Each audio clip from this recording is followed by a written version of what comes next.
of all, I'd like to thank everyone for coming tonight, but just want to give you a little background about myself and why I'm here. Grew up in Morton since 1978, went to Jefferson grade school, graduated in Morton High School in 1986, married 3 daughters and 1 son. All my kids have gone through the school system. Right now I have a son and daughter at Lincoln. Thank you, Oz. Jim? My name is Jim Ingold. I've lived in Morton all my life, which is quite a long time, since I'm the oldest one up here. I'm a retired school teacher. I taught District 150 for 30 years. Thank you, Jim. Next up is Mark Johnson. Mark? You know, there's always bad news and good news in everything you do, and bad news is they only gave me 3 minutes to talk. Good news, you only have to listen to me for 3 minutes.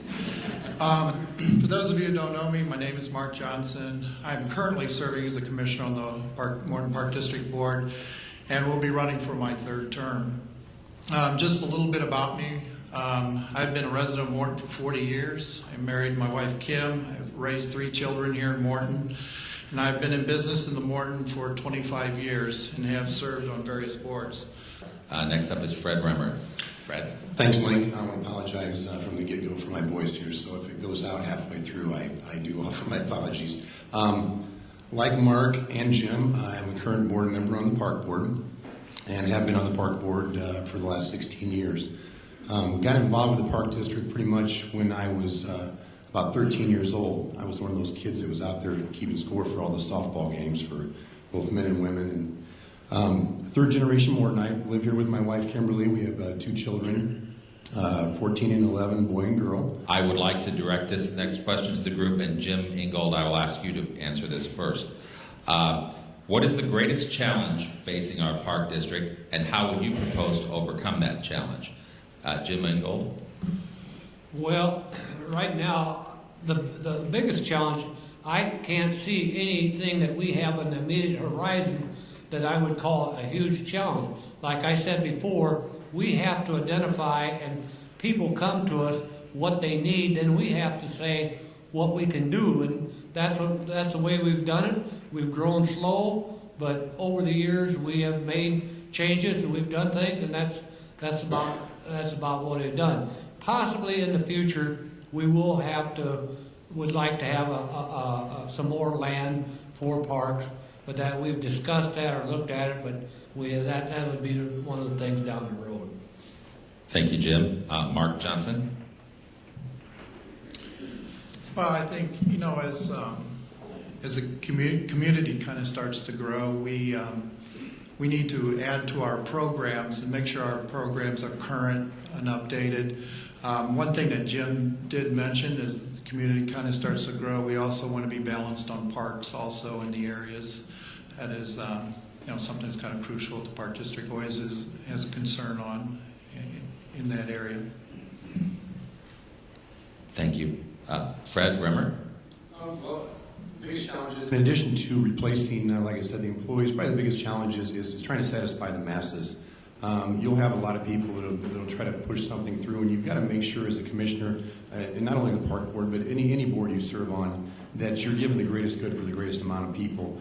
You know, a lot of people want things to happen, but it's not cost effective for the board to do those things. So that's always probably one of your biggest challenges, is trying to satisfy the masses in any expenditures you make. Thank you, Fred. Oz? The biggest challenge from my perspective is that, you know, the park needs to be, you know, a little more proactive in modernizing how we do registrations. And I agree that you do need to provide, you know, services for the masses, as many as you can. And I would like to continue to see the Park District grow. Obviously, the more we have to offer our constituents, the better. So hopefully, you know, we can grow it. This next question comes from the audience. The pool is scheduled to be open Saturday, May 26th through Sunday, August 12th. This asset should be available on weekends when the weather is still good and kids are out of school on weekends. Why is the pool not open on weekends, August 18th and 19th, 25th and 26th, and Labor Day weekend, September 1st and 3rd? And I will start with Mark on that.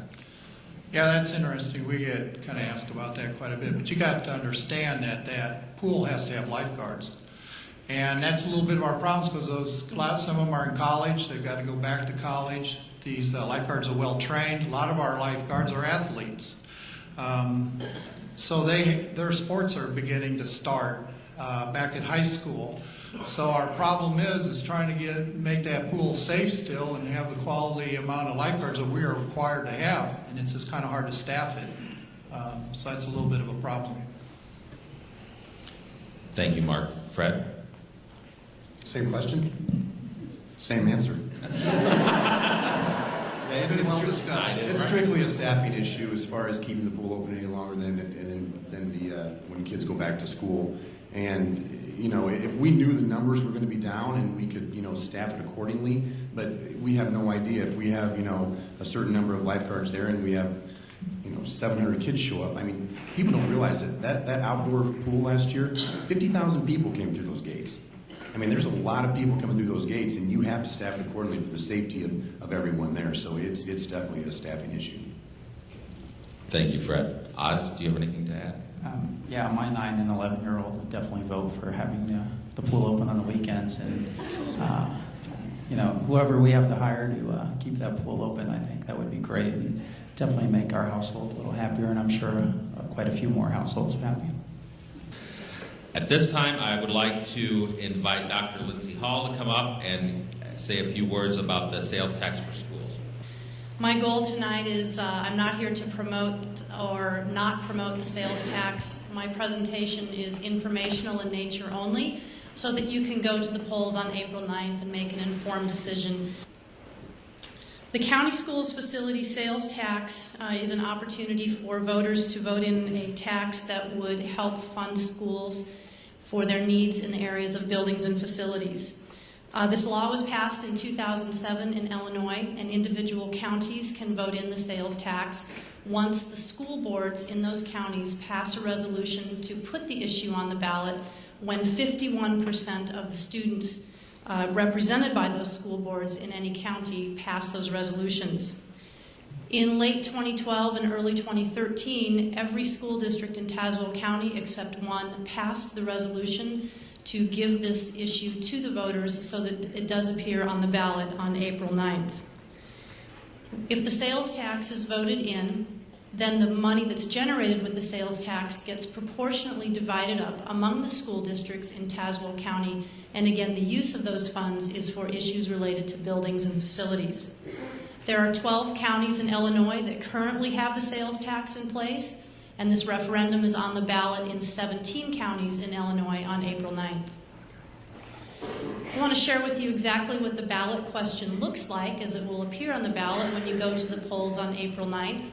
The wording is, in my opinion, a tad bit confusing. It doesn't really clearly delineate exactly what you're voting for. But the wording of the ballot issue says, shall a retailer's occupation tax and service occupation tax, commonly referred to as a sales tax. This is a 1-cent sales tax that would apply to qualifying retail purchases. It's estimated that annually this 1-cent sales tax would generate $12 million in Tazewell County. It's also estimated that 25 to 30% of that revenue would come from consumers who do not live in Tazewell County but come to visit our area as tourists, shoppers, participants in sporting events at Eastside Center. There's a lot of different reasons that people come and visit Tazewell County and spend their money here. That $12 million divided up proportionately means that the Morton School District would get about $1.6 million per year. Again, the revenue is divided up according to the percentage of students that each school district has. Morton has approximately 13% of the public school districts in Tazewell County, so that figure, 1.6 million, is about 13% of the overall money that's generated. Should this be voted in, the sales tax would take effect on January 1st, 2014. Qualifying retail purchases do not include the following items: cars, trucks, boats, ATVs, RVs, mobile homes, unprepared food, medicine, farm equipment, parts, and farm input.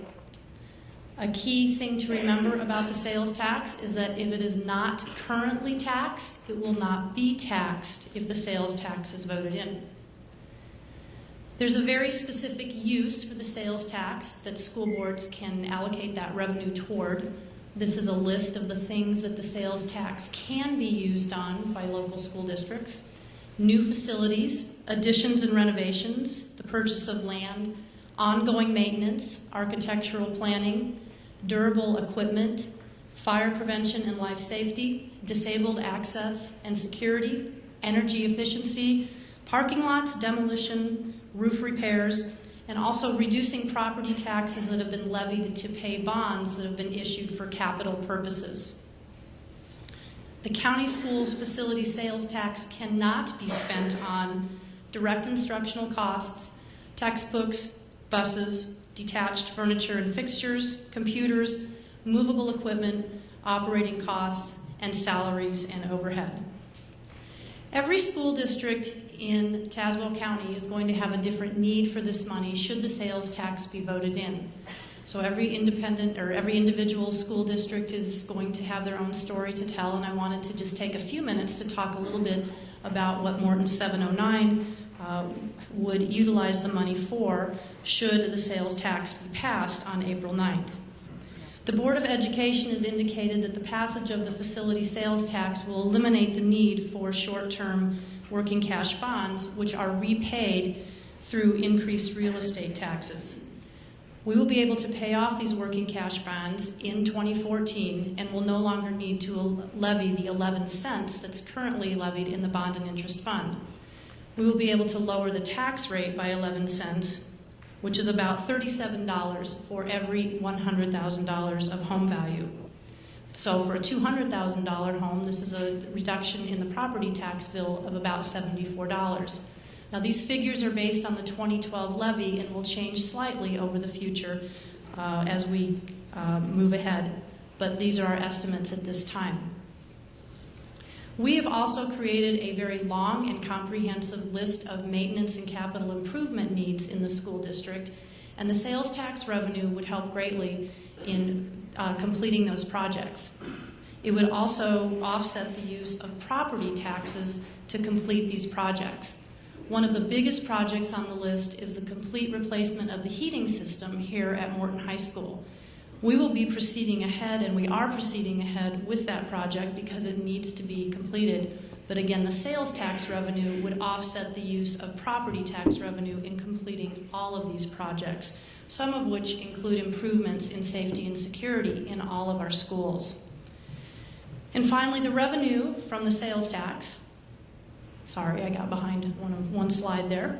The revenue from the sales tax would help with the long-term financing of possible future building projects, which decreases the obligation from property owners and property taxpayers in our school district. The sales tax provides an alternative source of borrowing capacity, which lessens the burden on property taxpayers, in the Morton 709 school district. We will be working very shortly in the future on a long-term facilities plan for our school district. At this time, I'm not exactly sure of the specifics of how that's going to look, but it's important to consider that the sales tax revenue can help with long-term financing issues. Welcome. With us this evening, we have, beginning on the right, on your left, David Derflinger, Clint Heinold, Tom Neely, Kelly Scarf, and Mike Flahos. I will begin with David, and you have a 3-minute opening statement. So. Good evening. I'm school board candidate David Derflinger. I'd like to thank the Chamber of Commerce for putting this together, as well as all of you for taking the time to be here tonight, regardless of who you're here to support. It's a privilege to get a chance to meet so many wonderful people who share with me in calling Morton home. There's a lot of people around town like me that you'll find that have called Morton home for their entire lives. It really is a special place, and I believe it is the people in the community that make it this way. We're blessed to have a first-class district in Morton, and again, we have the people in our community to thank. Everyone involved in the district, no matter what role, has one goal in mind, and that is preparing our children for the rest of their lives. I cannot stress enough how important of a responsibility this is. Thank you, David. Next up is Clint Heinold. Clint? Hi, my name is Clint Heinold, and I appreciate the opportunity to speak with you this evening. I'm married to Stephanie, my wonderful wife of 17 years, and the two of us met when we were in college down at the University of Illinois. We lived for 12 years here in Morton, and we're both licensed foster parents. We've fostered several children as we've been here in Morton, and we now have 5 kids, 4 of which are in the schools, and our youngest son will be starting the kindergarten next year. I work at Core Construction here in town, and I'm involved in the community. I'm a member of the Apostolic Christian Church here in Morton. I've taught Sunday school in Morton Rotary, done a little bit of coaching with youth sports, and involved with the Chamber of Commerce, and I'm an incumbent on the Morton School Board. Thank you. Excuse me for coming tonight with a cold. Thank you for being here tonight, and thanks to the Chamber for hosting this event. I'm passionate about public education. It's truly the foundation of our great nation, and I'm also passionate about our schools. I just feel that we need to do everything we can to prepare our young people. I've been asked, why are you going to seek re-election again? But I had many people ask that I seek re-election again, and to continue to provide leadership and be on the board as we move forward with all of the issues facing our district when you consider all of the mandates coming from the state. My wife, Becky, 43 years, and I have 3 daughters who went through our schools and have gone on to be successful in their own right. I graduated from DMAC High School in 1965, and I was just a few months out, and I got drafted, and off to Vietnam I went. And some of those dark days were teachers and people that got me through some tough times. And since I've come back, I've tried to give back to this community in every way that I could. I was a scout leader, church youth leader, even before we had children. But I've been involved in something since my high school days. Serving as a school board member is really rewarding for me. My biggest reward, though, is on graduation day, when I see those students go across that stage and realize many of them will go on to be professionals, whether it be doctors, teachers, lawyers, whether they become an engineer, electricians, plumbers, whatever it may be. They're going to make this world a better place, and truly that's my reward. Thank you. Thank you, Tom. Kelly? Thank you, Link. As many of you may know in this room, I'm a graduate of Morton High School. Class of 1990, Kelly Regal at the time, Kelly Scarf now. And when I decided to start thinking about running for the Board of Education, I approached Dr. Hall and I asked her a very important question.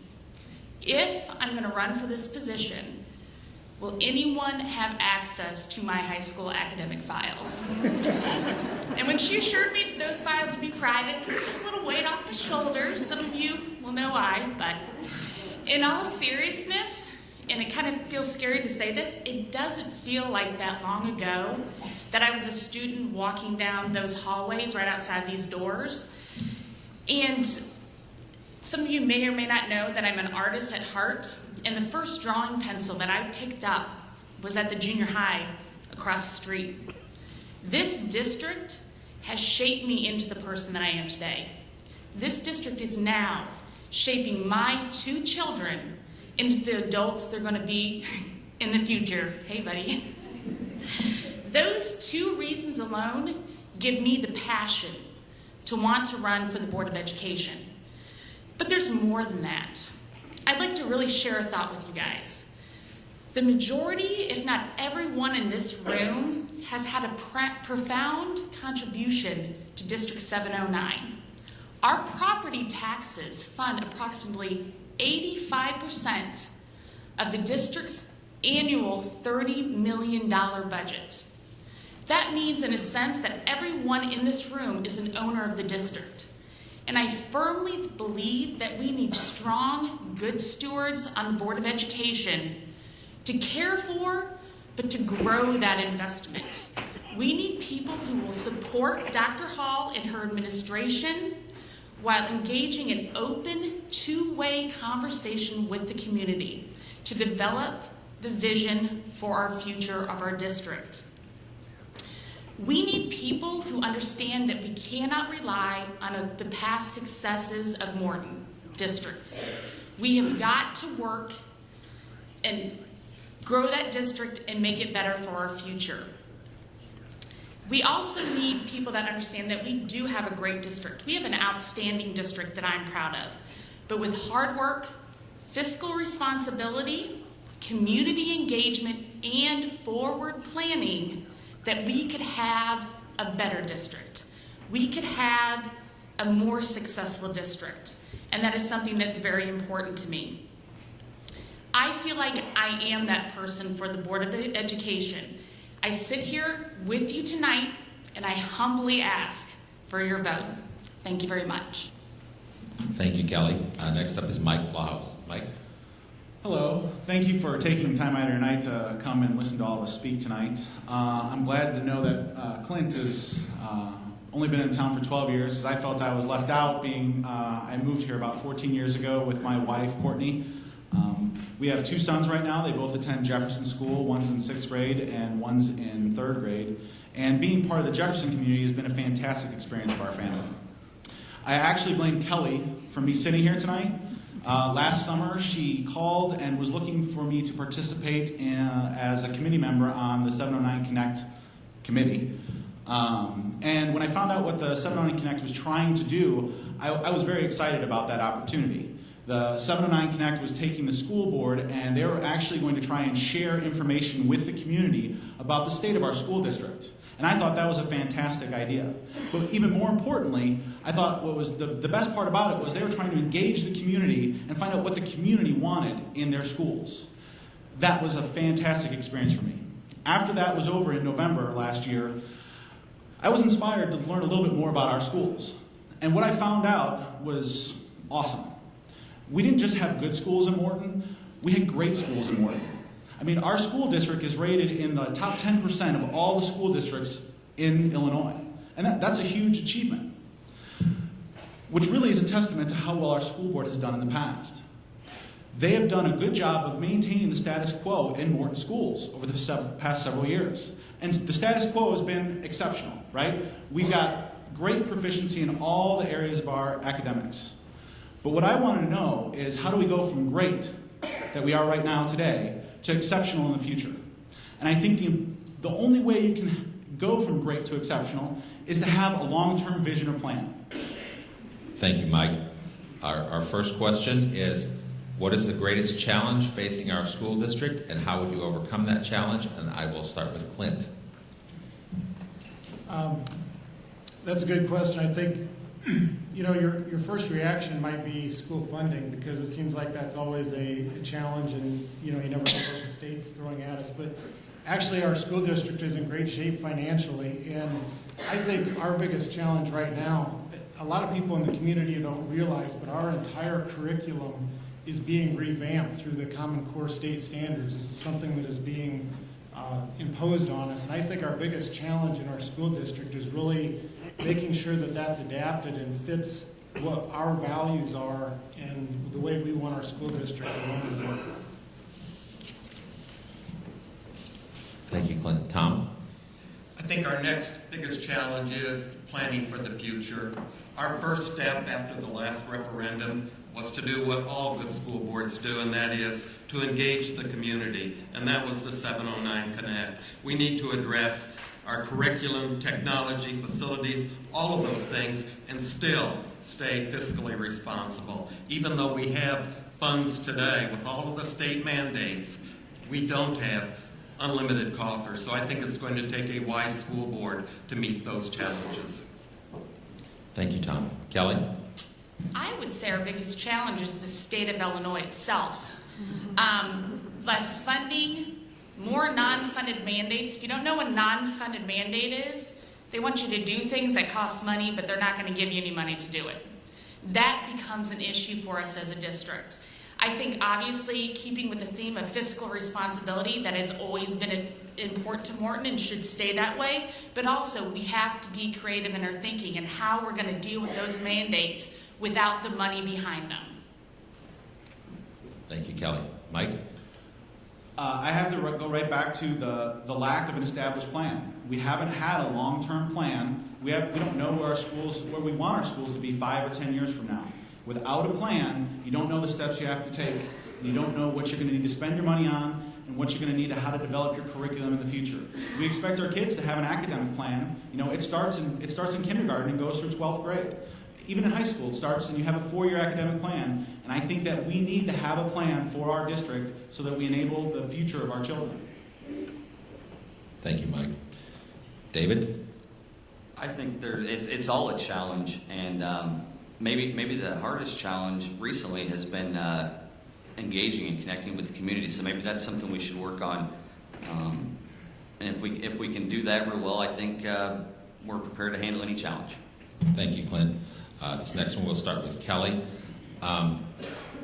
Regardless of your feelings on the Jefferson School building itself, will you make a commitment to keeping a grade school in the Jefferson attendance area?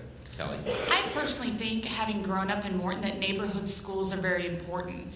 And if I had my say in the vision for the school district, I think it would be important that we keep those neighborhood schools in the neighborhoods that they're in. But that's something also that we need to go back to the community and work with Dr. Hall in the district to see what's the best fit for the community and the district. Thank you, Kelly. Mike? She copied off my paper. It's her academic career. She said so. I've said many people, everybody I talk to, I'm a firm believer in neighborhood schools. I think that's one of the things that makes the Morton school community fantastic. It engages the people that live together to work together and strive together. I think that we need schools in the neighborhoods. So it would take a huge plan for me not to want to support that. So right now I support neighborhood schools. Thank you, Mike. David? I believe neighborhood schools are vital. When you're talking about Jefferson, we've already got a space issue in the grade schools. It's the only school with a gym. I think as long as buildings are viable, we might as well use them. But we also have to keep in mind that buildings age, and this goes back to planning. We need to put a serious facilities plan together. Thank you, David. Clint? Well, I'm not going to say anything different than what you've already heard. I think neighborhood facilities are important. I think as we were looking at, as Tom alluded to, the previous referendum, as we were trying to do some long-term planning there, we recognized that we needed to look at some alternatives for facilities in the neighborhoods. And, again, we need to look at a long-term plan for our facilities because they're not all going to last forever. Thank you, Clint. Tom? I was first to push to reopen Letty Brown when I got on the school board, and we maybe got there quicker than some wanted. There was a plan that came along and said, let's go to K3 and 4-6 attendance centers. I argued against that. I have long been a believer in neighborhood schools, and I'll continue to be that as long as I serve on the board. Thank you, Tom. I think we have time for one more. And this is another kind of a conglomerate here. There are several questions just regarding the budget and the fiscal situation. I know the school board has always been fiscally prudent, and so if you would just take 30 seconds to address your feelings on the budget and what the funding situation is, and we'll start with Mike. The great thing about our community is we have been very fiscally conservative, and it's been a good responsibility of the school board to stay financially conservative, and we face some challenging times. Right now, it looks like if the state and federal government continue to cut the funding as they have over the past, we'll almost be entirely self-funded in 5, 6, 7 years. I think it's important to plan for the future where we are not going to from the state or the federal government, but I think as a community we can come together and do that. The school board will be able to do that with input from everyone here. Thank you, Mike. David? Yeah, the state and federal situation isn't getting any better. That's why the 1% sales tax is interesting. The beauty is the voters will get to decide. But yeah, we're talking about facilities here, but those cost money. So it's a good thing we've been fiscally responsible for so long, but that's going to be part of the planning when we're talking about all this stuff. Thank you, David. Clint? I'm a big believer in balanced budgets, and the time that I've been on the board, we've been able to do that, thankfully.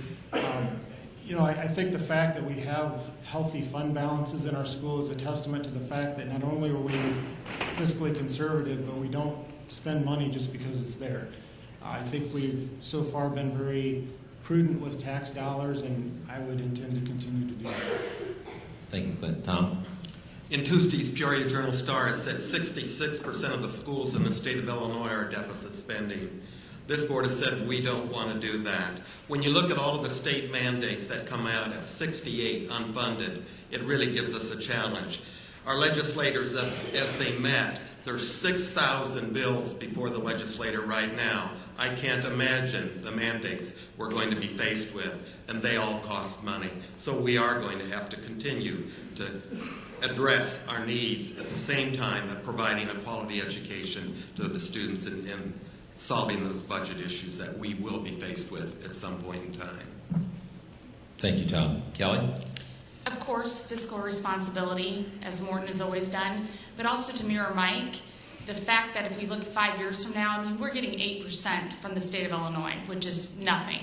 We need to forward think. We need to think, what can we do as a community, as a county, to be able to fund our schools properly so we don't get knocking on that door of, oh, next year, here it comes, we're going to be, in the red. So we need to forward think, and we need to plan for those things and get a handle on it now. Thank you, Kelly. The last question, I will give each candidate an opportunity to, in 30 seconds, share with us why someone should vote for you. And so we'll start with David again. I just like to reflect on a lot of the things I said in my opening comments. We're a community here, and we have to work together. And I'd like to think that I can do that pretty well. So just like to leave you guys with that. I appreciate the opportunity to be here tonight with all these great candidates. Thank you. Thank you, David. Clint?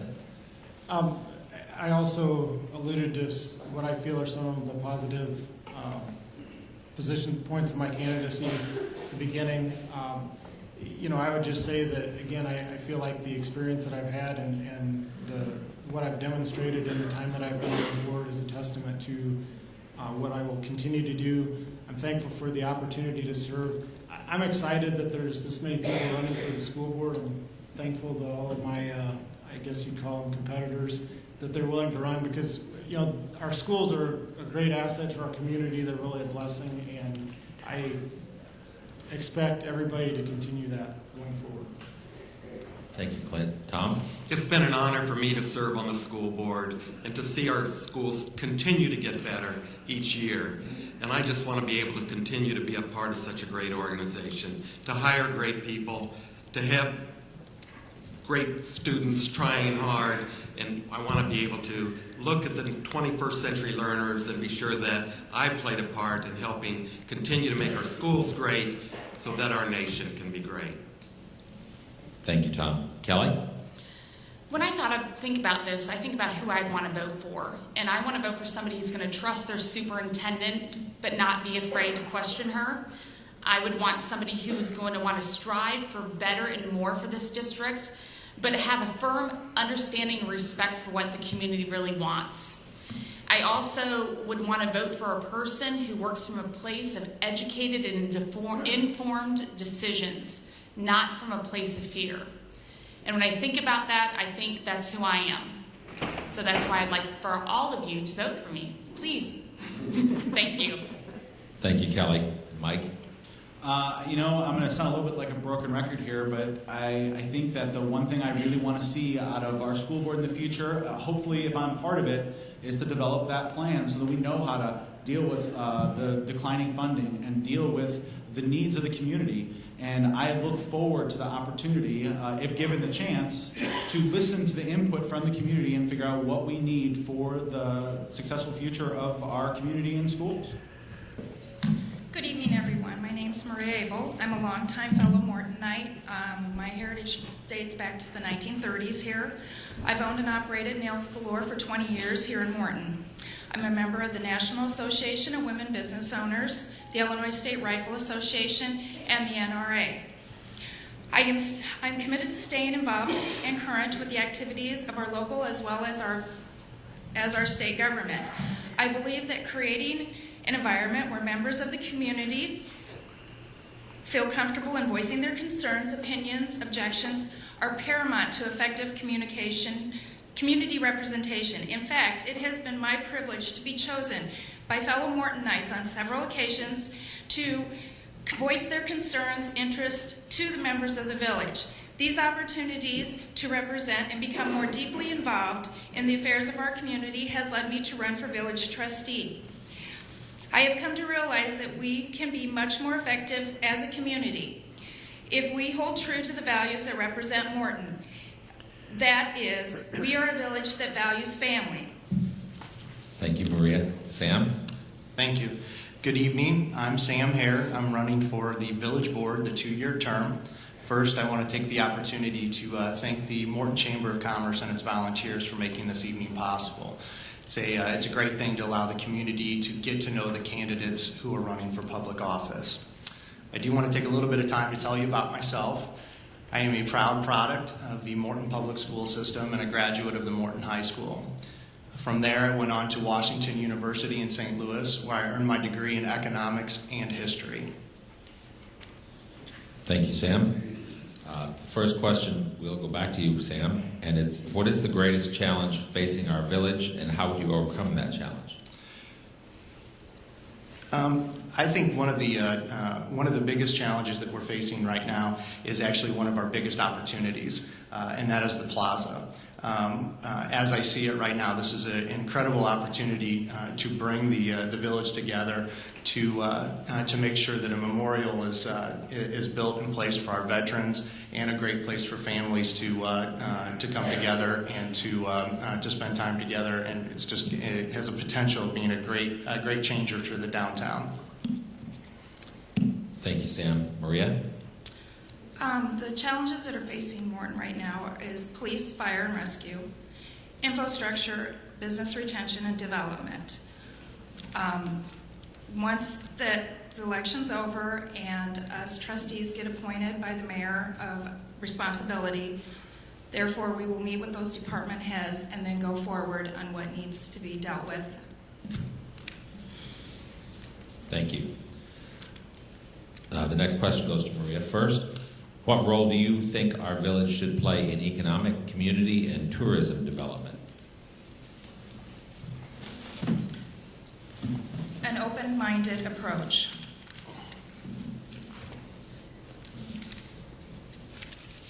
Thank you. Sam? The village board to me can be involved and show leadership, can be supportive of the tourism departments and the EDC, while at the same time making sure that the taxpayers' dollars are cared for, but can be utilized and invested to grow that so that other services can be provided. Thank you. This one, we'll go back to you, Sam, and you've already answered this question, but Maria hasn't, so we'll start with you. Are you in support of the proposed downtown plaza? Why or why not? Without a doubt. I'm a firm believer in the potential of the plaza and what it can do for our community. Thank you. Maria? I totally support the plaza with all due respect to the Veterans Memorial. Thank you. The next question is, are you in support of the proposed tourism development strategy that would include the private development of an indoor water park and family entertainment complex in Morton? Why or why not? And we will start with Maria. Yes, I would, because it is a private development. So I definitely would be in favor of it. Sam? Sure. In that part of it, it could be a wonderful opportunity. Obviously, I think we have some incredible planning commissions and city employees that can oversee those opportunities with private development. There are a lot of things that could be positive, but there are also things that might not be great for the community as a whole. So as long as the private development was able to be open with us and let us know what their plans were, I would be all for it in a responsible way. Thank you. This one will go back to Sam first. If elected, what will be your top 3 priorities when it comes to the direction of the Village of Morton? And we have a little extra time, so I'm going to give each of you a minute to answer this. The first priority would actually, I'd like to see the fruition of the plaza. That is definitely my number 1 priority to see that happen. The second priority would be to continue to foster and develop relationships with existing businesses and trying to bring more businesses into the Morton community. It's very important that we broaden our tax base to make sure that we can continue to provide the services and the infrastructure that the citizens are looking for. Thank you, Sam. Maria? Well, basically Sam summed it up. The same thing would be the plaza. The next one would be the infrastructure, and then the growth and development in Morton and the support of it. So, thank you. We will move to the closing now. And Maria and Sam, if you would share with us in 30 seconds why someone should vote for you. Maria? as a woman who owns and operates a small business for many years, I believe that I will bring a fresh perspective to the board. I am seeking this position in no pretense or special interest, rather an informed, concerned citizen who truly cares about the well-being and prosperity of Morton. I wish to represent all Mortonites and do so with integrity, common sense, and fiscal responsibility. I would be honored to be your voice of choice in April. Thank you, Maria. Sam? Yeah, I believe that I can help Morton continue to show leadership in the Central Illinois region. We are a community that is a desirable place to live and own a business, and this is something where we can continue to grow this effort and again ensure that this is a community and a place that our children will consider when raising their families. Thank you, Sam. Please join me in thanking the candidates for Village Board. Thank you to the Chamber first for hosting this event, and thank you to all of you for coming. This is important for Morton democracy. I think that most of you know me. I've lived here for 35 years. I served 21 years on the Planning Commission and have served 6 years as a trustee. My responsibility as a trustee is planning and zoning, but I've been involved in virtually every aspect of Morton village government. I'm a financial conservative. I favor tight, well-managed budgets, and Morton is now running one of the tightest, most cost-efficient budgets in its history. We have about $3 million in cash reserves. We put money away every month, and we have virtually no debt. I have 6 objectives as a candidate. First is to protect the residential quality of life that we all see in Morton as one of our greatest assets, is our greatest asset and our greatest strength. I will maintain the current conservative budget. We need to ensure an attractive, vital, prosperous downtown. We have restored and diversified downtown. A few years ago, we had empty storefronts and no one to fill them. We now have people standing in line to come to Morton and do business. That's critical to Morton's success as a community. We will continue high-quality business and economic development in conjunction with residential growth. I never want to have to ask for a property tax increase. The infrastructure, $400 million in replacement costs, 400 miles of streets, curbs, gutters, utility lines is in top-notch shape. We're the envy of every community in the area, and it needs to be maintained, but it is not in danger. And I would promote greater intergovernmental cooperation. We've got some opportunity there for long-term planning, maybe save the taxpayers some money. I believe I bring the skills and the experience and the background, and especially the Village of Morton experience, to meet these objectives and help assure the Morton we want for ourselves and the future for our children and our grandchildren. Thank you. Thank you, Steve. Ron?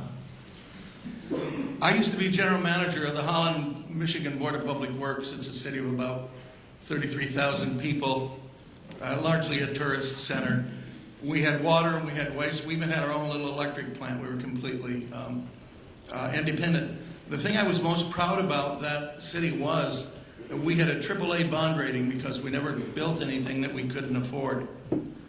I spent a little time with the Department of Agriculture, and I came here as Vice President of Silco in 1980. Thank you, Ron. And the first question will go right back to you, and that is, what is your vision for Morton? Ron, if you'll start.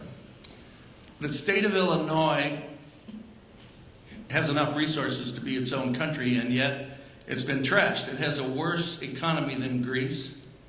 It's a worse state to do business in than California. And now the federal government is following suit. They think it's a really good plan, so they have no budget, and they're spending money faster than they can print it. And what that makes me think is that communities like Morton are headed into a storm. So my vision of what needs to be done here in Morton is that we need to take action to keep it safe and sound and debt-free. Thank you, Ron. Steve?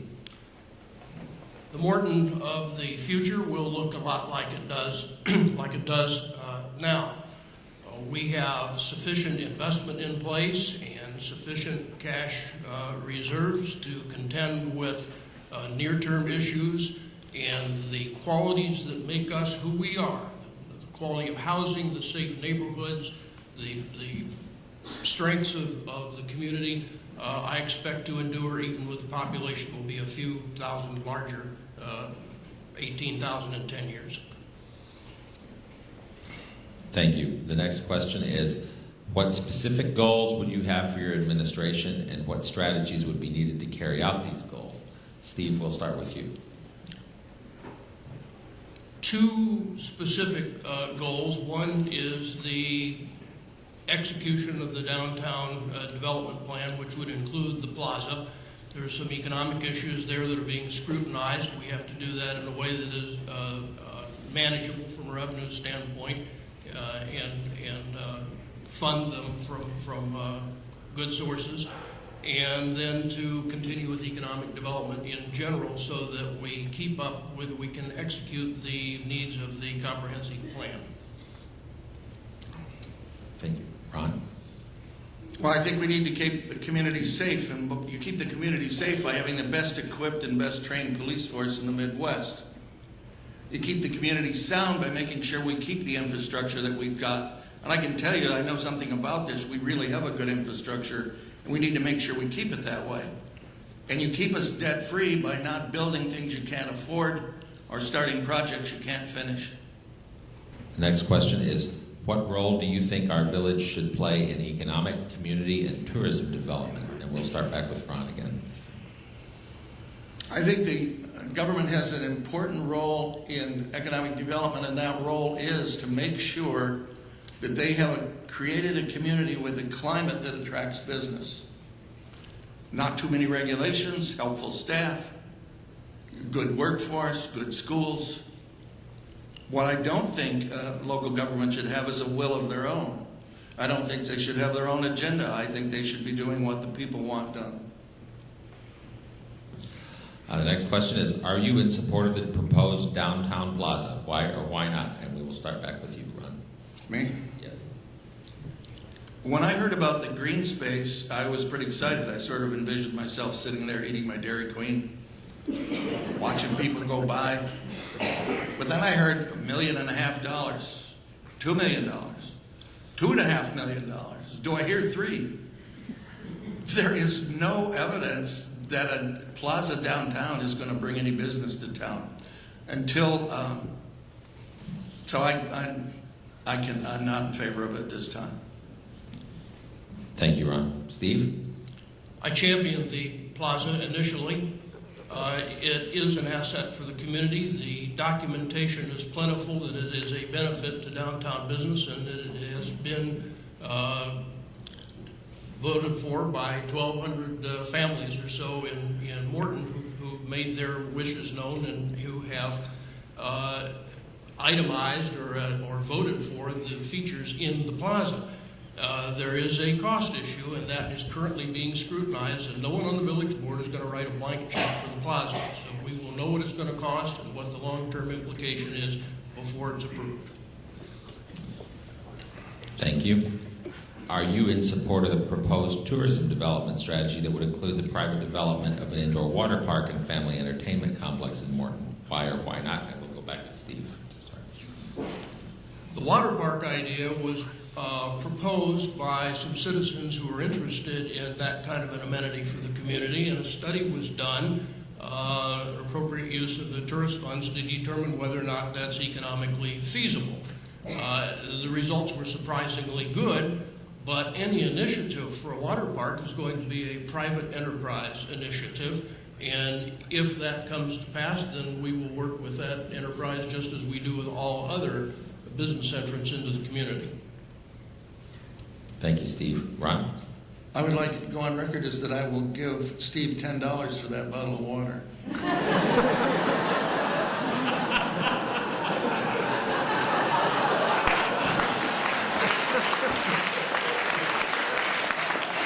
Okay, folks, do I raise the price? I have half. Or do I make you an offer? No charge. No, that's all right. I'll suffer. I like water parks. I have 9 grandkids, and I think I've taken them all to the water park, and I like them. However, $22,000 for a water park study made me think, how about $22,000 for a merry-go-round study, or $22,000 for a Ferris wheel study? I mean, who dreamed up that we were going to have a water park, and why would we then just say, okay, here's $22,000? So my reaction to that is, I don't know how much the city departments have weighed in, but I would be against it until I understood it better. The next question is, what do you see as your best asset or strength that you would draw on as mayor? And we'll go back with you, Ron. To me? Yes, please. Well, I tend to be a bit of a technician, so I'd have to say that it's the fact that I've been a general manager, vice president, or CEO of something for the last 40 years, and that includes water, waste, electric, gas, and just about any resource that you want to consider for the city. Thank you, Ron. Steve? I have an extensive background in all facets of village government, 25 years worth of experience. I am fact-based. I gather the information. I seek consensus. In the end, I make the decision. The next question is, how much debt is appropriate for the village of Morton, and what is the appropriate or inappropriate time or situation to generate debt? And we'll start back with you, Ron. Well, honestly, I have no idea what the debt is now, but I would be opposed to creating any debt that was unnecessary. Thank you. Steve? Well, the best debt level is 0, but there are times when debt makes sense, when you have attractive financing that provides some advantage to the community, particularly when you're talking about the installation of large-scale assets. The current debt load is just over 2% on an annual basis of the annual budget, and that is a manageable level of debt. Thank you, Steve. The next question. Will you continue to pursue the same direction that the village has taken under the current mayor? Please explain. And we will start with you, Ron. No. I hate to go into, I'm not in favor of the way the plaza's been done. I'm not in favor of the water park. I'm not in favor of not knowing what's going on sometimes. As a citizen, when my wife and I decided to retire here last year, I had to start looking around and seeing what's going on, and I've had a very difficult time figuring out what's going on. I would like to see things a great deal more open. Thank you. Steve? While I am not always in 100% agreement with my trustee peers and even sometimes my friend the mayor, generally speaking, I'm in accord and have helped create the direction that we have taken, and I do not see many major departures from that. I think our program is substantially open, discussed in village board meetings. There are newspaper articles that cover it extensively, and I think that everyone has an opportunity for input. The unfortunate fact is that we don't get as much input as we would like sometimes. So for those of you who are unhappy, I invite you to a village board meeting or to serve on a committee and to become involved with the government. Thank you. If elected, what changes would you make to funding levels for basic services such as police, fire, utilities, streets? And we'll start back with you, Steve. Budgeting is done from a zero base. The various departments each year or over a period of a couple of years determine their requirements, and that's how the dollar levels are calculated. For example, we don't budget for a new fire engine if we don't need a new fire engine.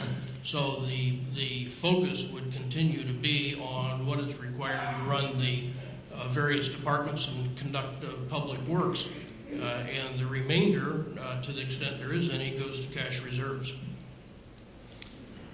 Thank you, Steve. Ron? As an outsider, of course, I don't know anything about the existing budgets, but I can tell you in my own experience, when people come to me and say, I need 3 more trucks, I'll say, you sure you need 3 trucks? And they'll say, well, maybe 2. And I'll say, okay, get none. But if you'd have fought for the 3, you'd have probably got the 3. But when you throw one away, I know you're sandbagging me. That's a warning to all the department heads.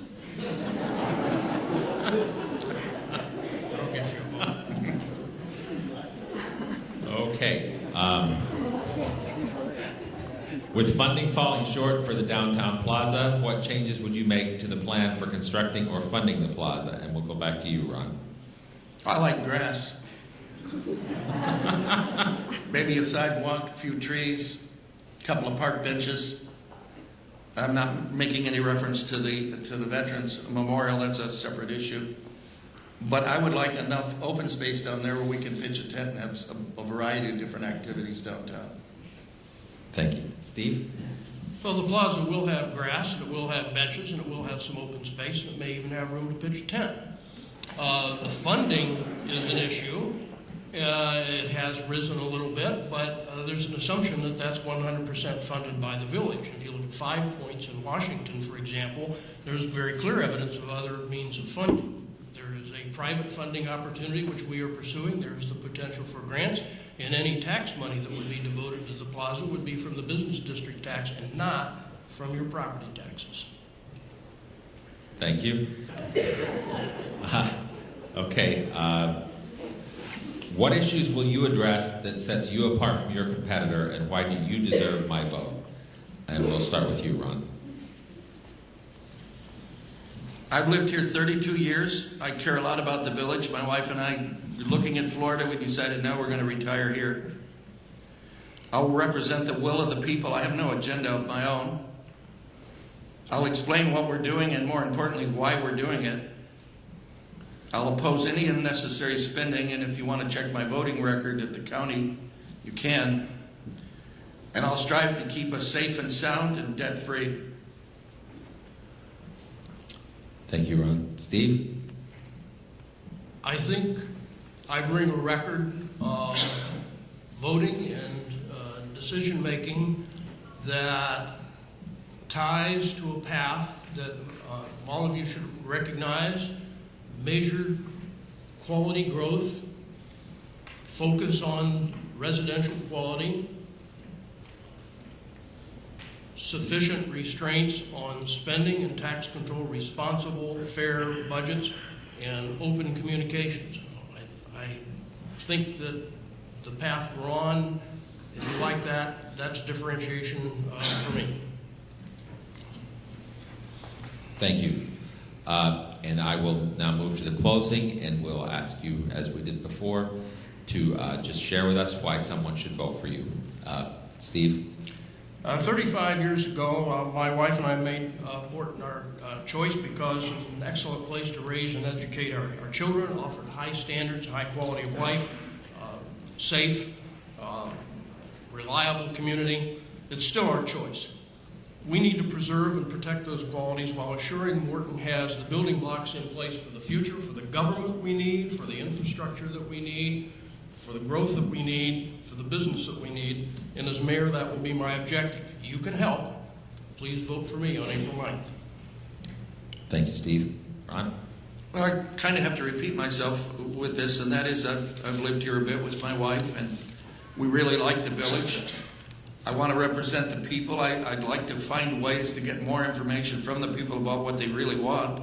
I don't think governments should have their own agendas. I would oppose unnecessary spending, and as I said, I can demonstrate that I've done that for some time.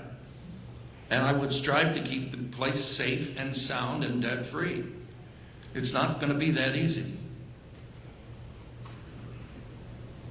Thank you. Well, we've come to the end of our evening, and we are a minute ahead of schedule, and so I feel like we've done our job.